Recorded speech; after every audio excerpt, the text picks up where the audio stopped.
Hey guys, Daniel here with GunMagWarehouse. I've got another Garand Thumb video for you right now. Gonna launch it here in just a second. He's talking about handgun selection, some things that you're probably gonna wanna know or think about, and you're gonna get to hear his sultry voice. Anyway, if you've ever wanted more Garand Thumb videos, go ahead and hit that subscribe button.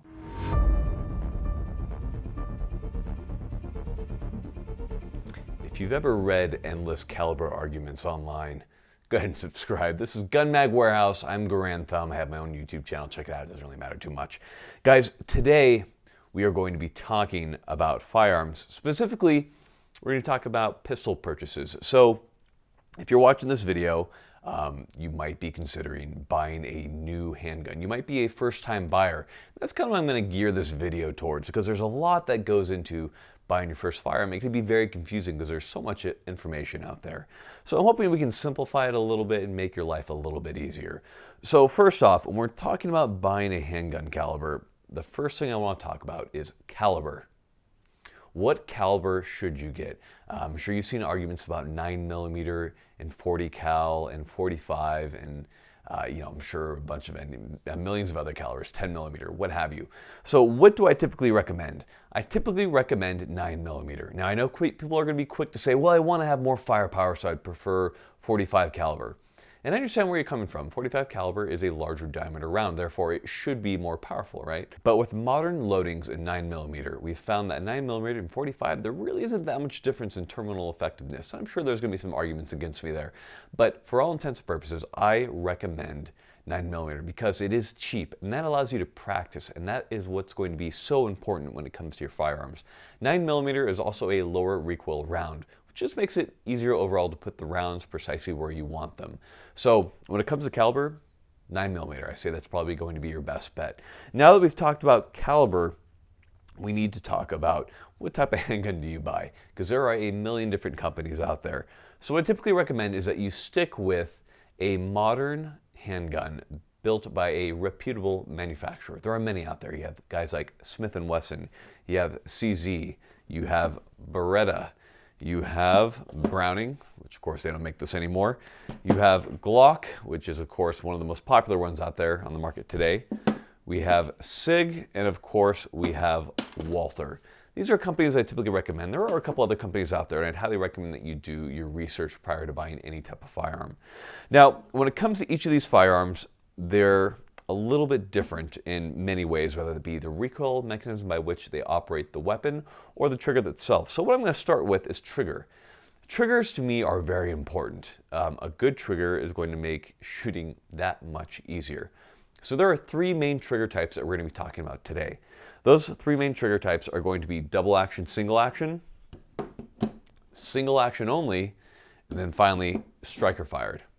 So to start off with, we're going to talk about double action, single action only. One of the most popular handguns that utilizes double action, single action is going to be the Beretta, something like the M9, the 92 FS, or in this case, the Beretta Elite LTT. So how a double action, single action trigger works is that when the weapon is prepped, so you put your magazine in, you load your round, and it's ready to fire, you put the safety on.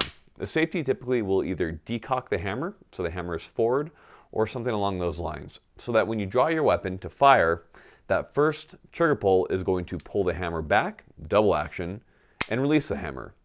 Once that hammer is released, the weapon will fire, the round will exit the barrel, and the weapon will then recoil at that point. So it recoils back and then forward. Once it does that, the hammer is going to be back.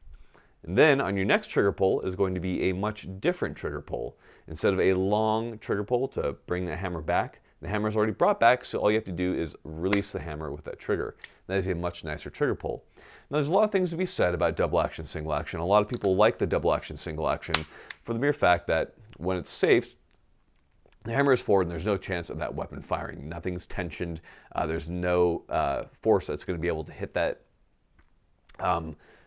firing pin and detonate that weapon when you're not ready to fire it. Now that being said, the problem with it, of course, is it requires a little bit more training, because that first trigger pull, again being that double action trigger pull, has to bring the hammer back and then drop it. weapon cycles, and then you have a really nice single action trigger pull. Now, in the case of the Berettas, I do really like their double action and single action. I find them very manageable and very easy to use. Another firearm that uses the double action single action are certain models of CZs. Now, in this case, we have a CZ SP01 Tactical. So with this one, that first trigger pull, when you decock it, is going to be kind of a half-cocked double action trigger pull. So it's going to then pull it back, release the hammer, weapon will then cycle, and then you will then be in single action mode. And that is the CZ SP01. This is a heavier firearm than something like the Beretta Elite or the Beretta M9. And there are certain purposes to having a weapon that's a little bit heavier. We'll talk about that in a second. So we have our double action, single action firearms. Next type we'll talk about are single action only. These are firearms that when they are safed, the hammer will be back and the safety will be on. And that is how it is typically carried. Some people like to carry it in a different configuration, which is hammer back, safety off, so that when they draw the firearm, they have to either pull the hammer back or they keep it without a round in the chamber so that when they draw it, they have to rack the slide. I typically don't recommend that. Most single action, modern single action firearms are meant to carry with the hammer back with the safety on, or as we call it, cocked and locked. So that when you draw this firearm, you have to flick the safety off, and then the weapon is ready to fire, and you can simply pull that trigger. The hammer will release, the weapon will cycle, and it will bring the hammer back, release the trigger, and then fire again. And that is a single action firearm. Another single action firearm is a classic, the Mauser broom handle. Don't buy this, just wanted to show it off. But this is also a single action firearm. The weapon will fire, and then the weapon will cycle. Of course, in this case, has a follower right there, and then it'll be ready to fire again. So that is single action. Single action firearms have been around for a long time. Brown High Power is an older design, but nonetheless, single action triggers are just wonderful. Now that we've talked about double action, and single action firearms, we're going to talk about striker fired weapons. So striker fired weapons are quickly becoming very popular for a variety of reasons, but there's a couple things you should know about them. Now in this case, we have a Glock 45, which is a 9mm. In most ways identical to the Glock 19 in many ways, or Glock 17. The triggers are all the same, the internals are mostly the same.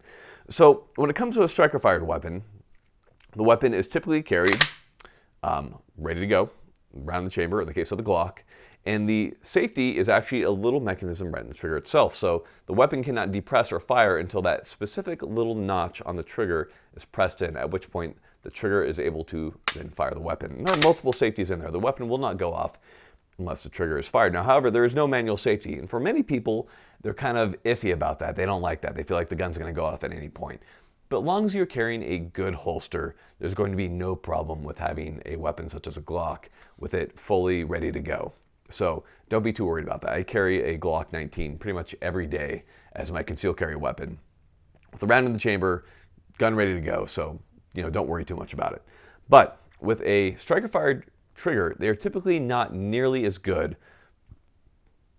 as a single action trigger on some of the other firearms I've talked about. There's just a little bit more travel there, so I'm going to fire it. There's just a little bit more mush before I have that let off to fire the weapon. So a lot of people don't like that quite as much. So it's something to be noted, is that I consider other firearms to have better triggers. Now, that being said, as long as you train, you can get very good with Glock triggers, just as good as you can get with single action. So again, what really matters is actually training with the weapon and doing dry fire practice, which I have another video about a little bit earlier on the GunMagWarehouse channel. So that's going to be the Glock 45. Now we've talked about that, we'll talk about the Sig. This is the Sig M17. This is one of the newer firearms out in the market, and this is one that was just adopted by the United States military. Now in the case of this is a striker-fired weapon, but instead of having the safety on the trigger, as the Glock does, it has other safety mechanisms, and it has a manual safety, so that you can carry this weapon loaded, and that when you need to fire it, you flick the safety off, much like the Browning High Power, and then you can pull the trigger. Now the M17 has, in my mind, a better trigger than the Glock. Nice. So that is the M17. The final striker-fired weapon that I'm going to talk about today is going to be the Walther PPQ. I think this is perhaps one of the most underrated striker-fired weapons out there, and I think that comes down to the fact that it's kind of an ugly gun, but you know what? It's a damn good trigger. So the trigger on the Walther PPQ is perhaps one of the nicest striker-fired triggers out there, and again, it functions much like a Glock. There's no external safety except that is on the trigger itself. what a great trigger. So if you're looking to buy just a weapon with a really nice trigger, I think the Walther PPQ is there. Now, with all the 9mm handguns I just talked about, what's great about them is that they're all wholly reliable and accurate. I don't consider one any more reliable than the other. They're all phenomenal. We're at a, except for the Mauser broom handle, that thing's old. We're not talking about that. We're at a day and age where 9mm are just very reliable. They feed perfectly, they shoot very accurately, and they're just great. So what it comes down to is kind of preference. And now within preference, it's kind of hard to say what your preference is as a new shooter because you haven't shot enough to really understand what you like, what works for you. So a lot of people, when they pick up a Glock, they'll try to hold it and they won't like it because a Glock has a very angled grip. And the reason for that is you have to cant your wrist into it a little bit more, but that does help you control recoil when you're firing, especially under rapid fire. So there's a reason behind it. But when people who are new to handguns grip the Glock, they go, oh, I really don't like that grip. And that's okay, you can say that, but I would really recommend training a little bit more before you pass judgment on the Glock and its grip angle. Because if you notice, more so than perhaps any other firearm, the Glock has been adopted by various militaries and service agencies, including police forces and the British military, et cetera, et cetera. It's a very well-made, well-designed firearm. Now, that being said, the trigger isn't as good as some of the other firearms out there, but it's a wholly reliable and great design. Because of its kind of blocky appearance and everything, it's a very smooth draw from the holster. So there's a lot to be said about the Glock series of firearms. Now, if you're wanting a striker-fired weapon with a less severe of a grip angle, you have a couple options. You have something like the M&P, you have the Sig M17 or Sig 320, which are the same thing pretty much, with a couple caveats there. Or you also have the Walther PPQ.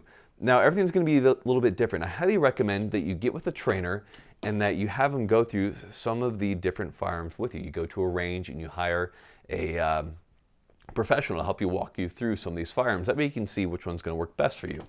If you're kind of shying away from the striker-fired weapons and you prefer something that's a double action, single action, you have a lot of great options out there. The M9, the Beretta 92, obviously is a well-proven combat firearm. It has operated in a variety of locations all throughout the world, and they're very well designed. Now, however, that being said, they are all metal, including the CZ. Now, not all hammer-fired weapons are, but in this case, these two models are. They're going to weigh more than something like a striker-fired weapon like the Glock, which is a polymer lower with a metal slide. So there's something to be said about it because the metal weighs more, but also soaks up a little bit more recoil. And in the case of the Beretta, it has an interesting oscillating wedge locking system, which allows it to have a very soft recoil impulse. So something to be said about going away from a striker fired. I do really love the Beretta designs. I've always shot them very well. Now, if you look in the competition world, you'll notice a lot of people using the CZ SP01, and there's a good reason for that. It's because the gun has a little bit more weight out front. It also has a very low bore axis. The barrel is very low to the gun. How much does it really matter? That's kind of debatable. Bore axis means how low the barrel is above your hand when you're shooting. Now, in the case of the CZ SP01, it has won multiple shooting competitions, especially for speed and that type of thing, because they are just very nice. They have a very soft recoil impulse. Now, they are, however, much heavier than the M9. By much, I don't mean a whole lot, but enough to really balance out that recoil. So again, what it comes down to is, what are you looking for? Are you looking for a handgun for duty use? Or are you looking for a handgun for competition use or concealed carry use? That's going to have kind of different implications for the type of firearm that you want to buy. Now, for most people, I typically recommend a Glock 19 or Glock 45, something like this. It will do duty, it will do concealed carry use, and it will do competition. It won't do everything as great as other kind of more specialized firearms, but it's kind of a jack-of-all-trade type weapon. That being said, if you're looking to be a competition shooter and just blaze through targets, yeah, a CZ75 would be a wonderful choice. If you're looking for something in between, you can pick any of the guns that I've mentioned previously. The point is you actually need to get to the range, you need to get to the store, and you need to try these firearms out. Sitting here at the table, I can't tell you which one is going to be best for you. Everybody has different size hands. Every firearm has different size grips. Most of them have little grip inserts to make a grip larger or smaller. So you're going to have to get to that range and try it out. But again, when you pick up these firearms, don't be like, oh, that grip angle is too bad for me, or I really don't like the balance of this gun, because it's going to come down to you actually shooting it to see if that balance really does matter to you. Again, a first-time handgun purchase is a hard decision. So I would really recommend that you try before you buy anything. But again, what matters with any of this is going to be training. If you're buying a first-time handgun, I'd highly recommend getting a couple lessons from a reputable trainer, some around the country, to ensure that you have the proper grip, the proper stance, the proper sight picture, the proper trigger control. That way you know what you're doing. I think it's a very good idea to do that. I would say it's kind of your duty to do that, to make sure that you're being safe and being effective with your firearms. So guys, I hope that was a good primer for you on your first handgun purchase. We're going to be talking a lot more about these particular firearms and verses about which one you might choose for one or the other, but I hope this at least got you started. Get out there, research some of the guns. If you have a question about any of the firearms that we've talked about or any firearm that you've researched, feel free to post it in the comments and we'll hit it up. Guys, thank you for watching. Take care and stay tuned for more videos from GunMagWarehouse.